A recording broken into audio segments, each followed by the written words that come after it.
Solar PV Cast by Shift, a podcast exploring solar energy and the role it plays in improving our lives and our planet. Here's your host, Chris Palliser.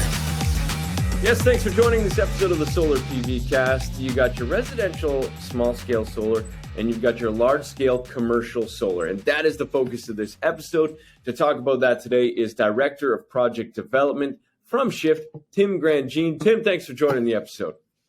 Thanks for having me here, Chris. Now let's get first, for those watching, those listening, a little background on yourself. How did you find your way to Shift? What's your background? And then talk a bit about your role at Shift. Yeah, no, it's a great question. I found Shift on Google in 2016, 2017.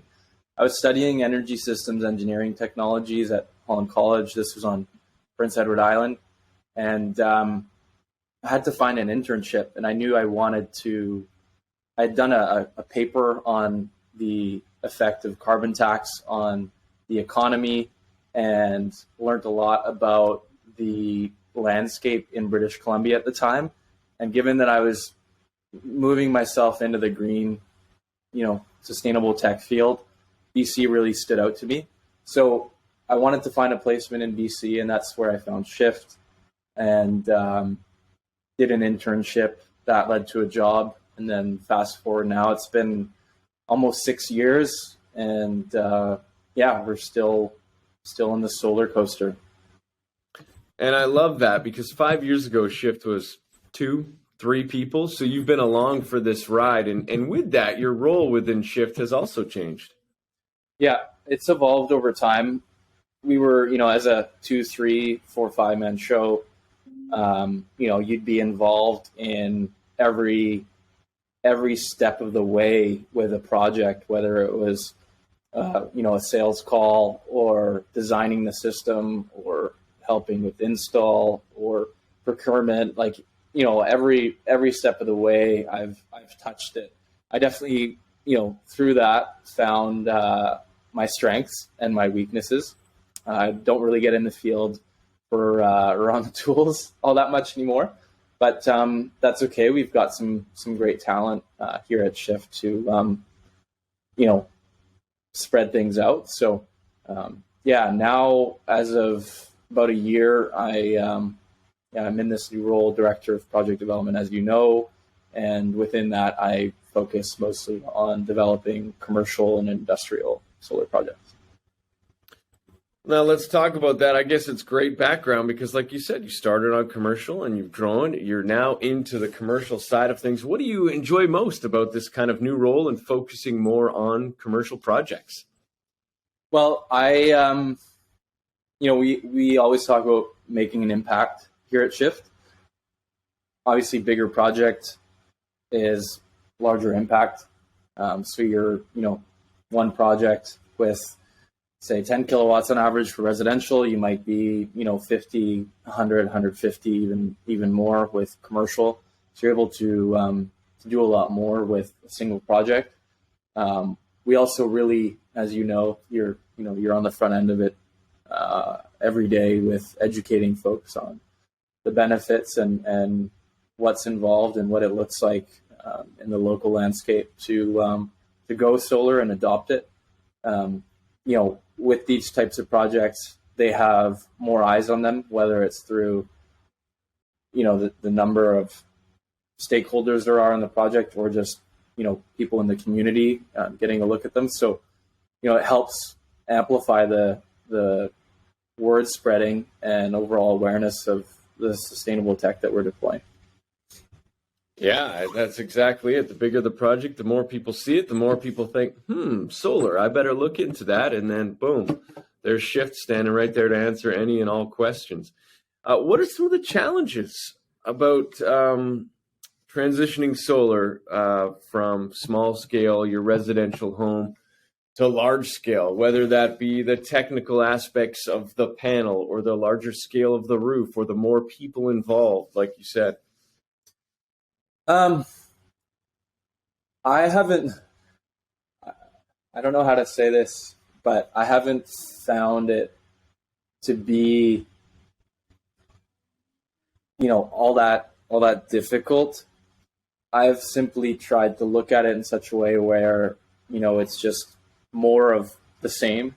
But we are talking a transition and a huge step in terms of electrical infrastructure, and we're no longer dealing with a 100 amp or a 200 amp single phase electrical service. You're talking 3-phase equipment, and it's the electrical gear is a lot more involved and complex. That would probably be the biggest thing for anybody that's looking to go from residential to commercial. Like, if you were, say, in my position, that would be probably the biggest learning curve is the differences on the electrical design front. What about in terms of like the from a BC Hydro standpoint, from a utility standpoint, what are some of the differences between your residential setup? Person X is paying this. Step 2, we talked about that on the residential. What is that setup like on the commercial side? So on the commercial side, you have 3 different rate structures. You have small, medium, and large general service rates.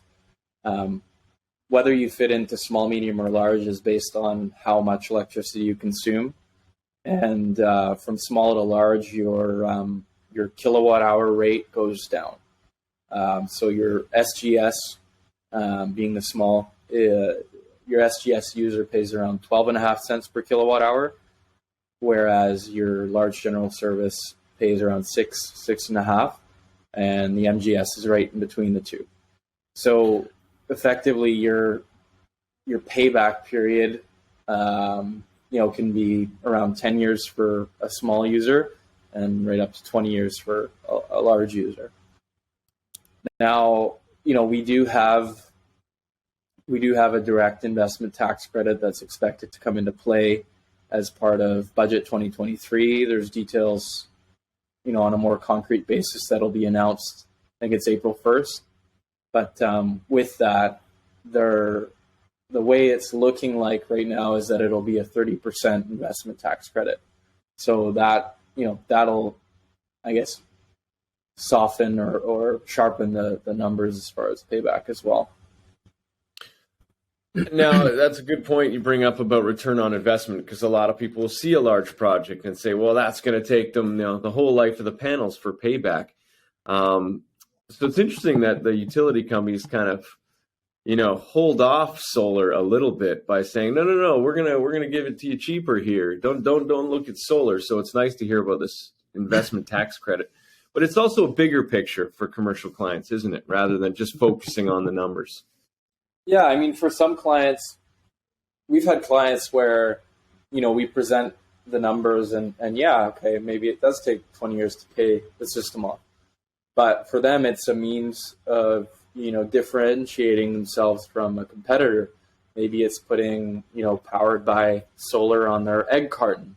Maybe it's, putting some sort of branding twist to it as a differentiator and seeing the value that way. There's a carbon tax here in BC, so there's carbon credits to be had as well. And yeah, I mean, it attracts attention for sure. We should throw a shout out to Lockwood Farms. Catch their egg cartons in a grocery store near you. Eggs powered by the sun. Do you find when you're chatting with commercial clients, people interested in solar, that they're pretty keen, they're pretty excited about it? Yeah. Like in general, most people have seen a project that we've done. And so they're reaching out saying, how did this work for them and how would it work for me? So yeah, generally the folks that we're chatting with are super interested. What are some projects that you've done? If you could look at a Tim Grandjean, personal favorite list, what is a project or two that stands out for you? I would shout out the 2018 project, which was our sort of entrance into commercial solar. It was a 50 kilowatt system on a school in Haida Gwaii. I was fortunate to learned under the wing of our founder, Colin Strong, who's,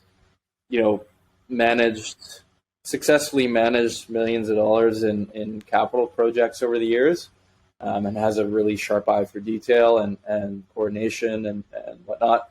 So that was a remote project. I don't know if I already mentioned Haida Gwaii, Queen Charlotte Islands. It's roughly a day to drive up there, and then you're taking a ferry. It was just really cool. Like, it's a whole different way of living there. All of the food that gets there travels by that same boat that we had to get our materials on to get materials to the school. So it was a really eye-opening project. The other one I would say would be the Lockwood Farms project, the net zero chicken barn that we did. I think that was 2020 or 20. Yeah, I think it was 2020. That was a great project. James and Cami really have a vision for what they want, and it was it's a great one to be a part of on the agricultural side. What's something that maybe a business owner, commercial business owner is watching this or listening to this podcast? What's something that you would really like to convey to them if they're thinking about going solar? You got 1 minute. Just kidding. I would say that it never hurts to explore it. And, we're here to help folks understand what it would look like from a holistic standpoint, and, provide unbiased, curated information as it relates to you, and whether it's something that you move forward with now or later or not at all. Maybe you tell a friend about your experience or what you learned or something like that. I think it's definitely something that you should explore. It comes back to, like you mentioned earlier, that education piece, and that's what excites me, and I know you, about solar, is that there's such an opportunity to educate people, however that is, whether it's their project or however it is. What's the growth? What do you see? You've been in this world, you've seen shift from the first commercial project. What do you see the growth on the commercial side of solar look like in the next, say, 5 years?